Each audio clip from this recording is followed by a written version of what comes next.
What's up, Unlocking Your Inner Strength listeners? How would you like to know the secret and effective, very powerful goal-setting method that I use that you can use week by week to move yourself down the field of success? Well, I have good news for you. I've put together a special report showing you exactly how to do this. Normally, it's $45, but since you're a loyal listener to the show, you can get it for only $10 at unlockingyourinnerstrength.com/time. You're listening to The Inner Strength Show. If you want to step into your greatness, you've come to the right place. Here is your host, the human strength expert, Kyle Newell.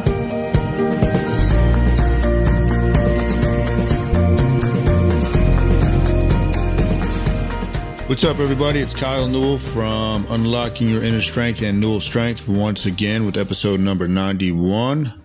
Hard to believe. We're more than a year and a half into this. Pretty crazy. Anyhow, going to go over the final two myths of fitness and nutrition today. I realized when I was going through my episode plan that I never covered them for you after I said I would. Meaning I did the first three. If you look back, that was a couple episodes ago, and these are going to be the final two. Before we get to that, I want to go over a mindset piece that I'm going to be making another video for today. There is no finish line. This goes for almost everything in life. I've talked before about hedonic adaptation. So when you get to where you think it is that's going to make you happy, you get there, that becomes the norm, and that wears off. Then you got to keep going. So happiness is not out there. If you're chasing happiness out there, you're making a huge mistake. Second thing, when you look at fitness or nutrition, anything that is extreme for the long term is retarded. It is stupid. Because it never ends. Let's say you're out of shape and then you get fit and you get in shape. What are you going to do? What's going to happen if you stop? You're going to go right back to where you were or worse off. It never ends. You got to keep at it. You got to keep going with it. This is why so many people in small business fail. They're trying to put in 60, 70, 80-hour weeks over and over. And I used to do the same thing. And they're approaching it from the mindset that there's an end line, meaning that they might get there faster if they work like that. And truth be told, they're going to get there much slower if they work like that because they're going to burn out. And I don't want to hear about you can work 80 to 100 hours a week if you're doing what you're passionate about. In some element, that's true if it talks about passion and teaching and sharing your knowledge, but not actual work. As far as high creative output, so you have your full color work, which is the stuff that's going to make you money, and you have your black and white work, which is stuff that has to get done. Full color work, nobody can do more than 4 hours a day of that. Trust me. Then if you think you can, I would challenge you. I would put you down to work with me 4 hours, even with our built-in breaks. Very, very draining on the brain. This is not sending emails and stuff like that. Okay. But remember, there's no finish line. It's a process. Don't focus on anytime you get caught up in the lag goals or lag indicators, how much you want to weigh, how much money you want to make. Realize that is somewhat out of your control. Focus on the lead process or the lead goals. What are you doing on a day in, day out basis? What is the process? The process is the goal. All right. Now let's jump into the final two myths. We did a seminar on this about almost a month ago at the gym. So the second to last myth is the myth of small frequent meals. There's a myth out there that you have to eat frequently to speed your metabolism. Anybody that tells you you're going to speed your metabolism has no clue what they're talking about. There's no supplements that are going to really speed your metabolism. You could go on like Cytomel or T3 thyroid. That's going to help a little bit. And I used to do that when I would compete in bodybuilding the last few times. But there's nothing out there that's going to speed your metabolism. Gaining muscle speeds your metabolism a little bit. And what I mean by that, if you gained a pound of muscle, you're looking at about a 10-calorie boost. Not much. Now, to make your metabolism optimal, you need to make sure you're sleeping correctly and properly. And it controls a lot of the hunger hormones as well. But you're not going to speed your metabolism, RJ. It's set in stone. So this idea that if you eat small, frequent meals, it's like throwing like lighter fluid on the flame. It's not true. If anything, you're gonna thwart and mess up your digestion. Food processing time. So that's one of the first things we'll go out with, the myth of small, frequent meals.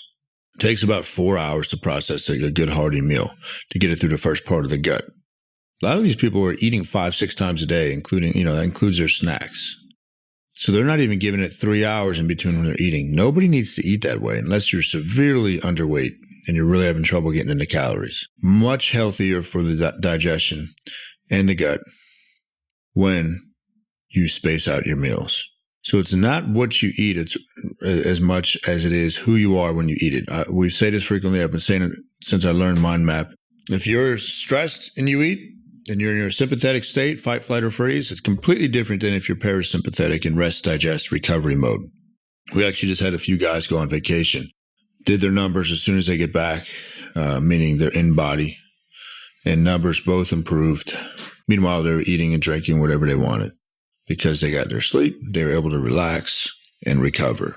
A lot of people think I'm full of baloney when I tell you that. People can keep believing that, but the truth is, you have to learn how to chill out. It's not all about kill it, crush it, attack. Get rid of this. That's silly. I used to think like that too. Now, the thermic effect of food. Study in 2007. 10 men fasted for 3 days, 72 hours. No change in energy expenditure. No change, and they didn't eat for 3 days. So this idea that your metabolism is going to slow down, throw it out the window. Another study. Women who ate half the food they normally eat for 3 straight days saw no decrease in metabolism. And I'm just looking at the last study here. Another study, final study I'll cite here. People aged 25 to 65, no change in metabolism between those who skipped breakfast or those who ate 2 meals per day compared to 7 meals per day. So no change in metabolism for those who skip breakfast or those who ate 2 meals per day compared to 7 meals per day. And that pretty much gives you everything there. You have fasting, you have 2 meals, 7 meals a day. Small, frequent meals does not speed your metabolism. You're much more efficient at digestion if you eat less often. That plays right into intermittent fasting. And when people fail with intermittent fasting, usually it's not the fasting. It's the lack of preparation. They wait until they're so freaking hungry, and usually that's because they're stressed. It completely throws off your hunger cues, ghrelin and leptin, these different hormones. Usually it's a lack of preparation about what they're going to do when they break their fast. It's not the fast itself. Now, the less often you eat, the better the digestion, the better the nutrient partitioning, calorie partitioning. Where's the calories going to go? Better the insulin sensitivity, reduce inflammation in the gut, and a whole host of other things that go on with the brain and health. If we're just talking about metabolism, most people, as I said, already have too much stress. Much better off eating less frequently. You are not doing yourself a favor cramming in food when you're on the run. If you don't have time to eat the meal, you simply skip the meal. Very basic, okay? If you don't have time to eat the meal, you skip the meal. Very basic, sound advice. Last thing I'll say about meal frequency, to know that if you're in a correct state to eat, meaning parasympathetic, you have the 3 joys of food. I don't even like to say the word diet because that brings up stress in most people in and of itself. The 3 joys of food. Are you enjoy leading up to the meals? It's something you're looking forward to. You're going to eat it in an environment and around people that you're looking forward to eating it. You're going to eat it by yourself. Maybe you look forward to that. If the answer is no, you're not going to be parasympathetic for that meal. If you're eating around the gunman, the guy that's walking around with the gun as an analogy, you're not going to be able to digest. You're not even going to be able to focus on the food. Your eating requires your attention and your focus. Second thing, are you enjoy during the meal? Are you eating food that you like? It doesn't have to be pizza and French fries. I'll have my eggs and oatmeal with peanut butter on them. I love that. Tastes good. You got to make sure it's tasty. But are you enjoy during the meal? When I was going back to school at Kane for my health and phys ed certification, I would bring Tupperware with chicken and brown rice and broccoli. I'd eat it cold every day, and I hated it. So I was not enjoy during that meal. It was something to do. It was a job. And lastly, are you enjoy after? I'll answer that 1 second, Tyrone. Are you enjoy after the meal? Now, if you stuff your face off and you get a stomach cramp and you're getting nauseous or you got food poisoning, right? You're going to be sympathetic. You're going to be in that survival state. Or are you able to go for a walk and just chill out and just enjoy what you just had and to be grateful for what you had? And I think it's a great idea, and I don't do it frequently enough, but just this idea of grace before you eat, because it's gratefulness, it's gratitude for what you're about to do. It gets you present. I don't care what religion you are. It makes no difference to me. But this idea of giving thanks for the food that's on your plate. What's up, Unlocking Your Inner Strength listeners? How would you like to know the secret and effective, very powerful goal-setting method that I use that you can use week by week to move yourself down the field of success. Well, I have good news for you. I've put together a special report showing you exactly how to do this. Normally it's $45, but since you're a loyal listener to the show, you can get it for only $10 at unlockingyourinnerstrength.com/time. So we have a question here from Tyrone. What would be the proper way to eat working shift work? Say working 8:30 p.m. to 7:15 a.m. So if Tyrone, he's a police officer. There's many of them that come to Newell Strength, and I'm sure many that listen to this, or nurses for whatnot, for that matter. It's the same thing. You flip it. Now, shift work is very, very tough on the body and on the endocrine and hormonal system. The body will never get used to shift work. But if we're talking about fasting, right, I would still try to apply the same thing. Now, if you had a couple of days in a row where you're working the night shift, I would probably eat my first meal around, based on that schedule, around midnight. And then I would be eating again as soon as I got off shift. Then I would go to sleep. So I would just flip it on its head. Okay, if we're looking at digestion and how intermittent fasting works. So you just shift your wake times. But it's a very difficult thing to work to help people that are on shift work the same way you can help somebody who had a regular schedule. For example, police officers, thyroid function is diminished because T4 to T3, the powerful form of the thyroid hormone, is greatly diminished. So if they supplement with tyrosine, I've had a lot of police officers do that. It helps greatly with the thyroid function. So the human body has a pretty much circadian rhythm of 10 p.m. to 6 a.m. It's not, you could change it a little bit, but we're not nocturnal. We never will be.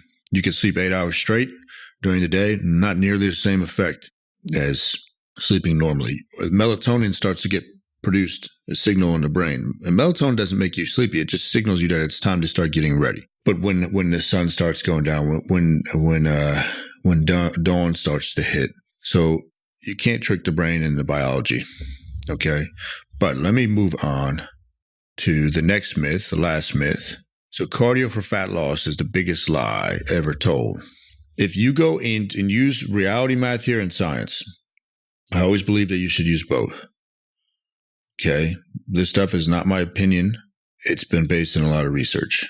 And it goes against many of the fake gurus and fake experts out there that are pretty much at any big box gym or most gyms out there. So be wary of who you hire to coach you. Now, if you go to any gym at the start of a new year, look at all these people with resolutions. You're going to see them on the treadmills, on the ellipticals and whatnot. And better than doing nothing. Go back in 3 months. The ones that are still there, most of them will have dropped off because they're directly going against how the brain forms habit because they don't enjoy what they're doing. They're going to look exactly the same. Go back in a year, most of them are going to look exactly the same. They might have made a little difference, but not much. For the time that they're putting in, it's a complete waste of time. And there was an article I wrote, it's 10 years ago now, The Aerobic Fallacy, about all this stuff. Cited a ton of research, and it kind of really broke down when this whole cardio boom started. And if you look at things like Arnold Schwarzenegger, look at somebody like Arnold Schwarzenegger. When he came back to compete in 1981, I believe, he had been off since 75 from the Olympia, started working on his acting career, and he bought into this cardio craze, and he came back about 20, 30 pounds less than his normal competition, where he still won, a lot of politics involved. Completely just destroyed his physique the way it actually looked. Not destroyed, but just didn't look as good. In the late 70s, a lot of these cardio equipment companies started coming about, and they started funding this research and really pushing this out there to the mainstream that this was the way to go. It's not. So let me tell you about the duck versus chicken. We learn very well through analogies. So when I give you all analogies like this, tell them again to other people, because that's how you're going to learn it. And that's how you're going to internalize it. The duck versus the chicken. If you look at the breast of a duck versus the breast of a chicken, if you look at the meat, if you rip them open, if you've ever eaten duck breast, it's dark. Chicken breast is white. What makes the duck meat dark is something called myoglobin. Okay? Now, myoglobin is rich where there's type 1 fibers, slow twitch, long distance. Ducks can fly for thousands of miles. Chickens can't even fly the length of a football field. Type 2 fibers, not a lot of fat stored in that chicken breast, mainly all muscle, but it's explosive movements. They can fly, rest, fly, rest, fly, rest. So you get very good. The point of that is when you do slow, long distance cardio, it's storing and utilizing fat. You get more efficient at it. If we train the body and the muscles to be more efficient at utilizing fat, it sounds like a good thing, but it's not. We actually use less of it. If your car is more efficient at using fuel, it uses less fuel, not more of it. If we're looking at body composition, we want to have the big gas guzzler, the Hummer engine. And you have to look at cardio. If you're talking about just cardiac health, you have aerobic versus anaerobic. Aerobic you can do for a long time. It's with oxygen. Anaerobic is limited because without oxygen, your muscular system and nervous system has to recover more frequently from that. However, if you want to work the heart, the more muscle you work, the more heart or cardio action you get. Aerobics are good for you for brain function and for an aerobic base. Meaning it's good to have an aerobic base just like a strength base, but don't rely on it for body composition changes. So a couple studies here. A study by Tremblay, who used to put out a lot of studies about fat loss, had a long, slow distance group, expended double that of the high intensity interval group. So let's say it was 100,000 calories over the period of time versus 50,000 calories.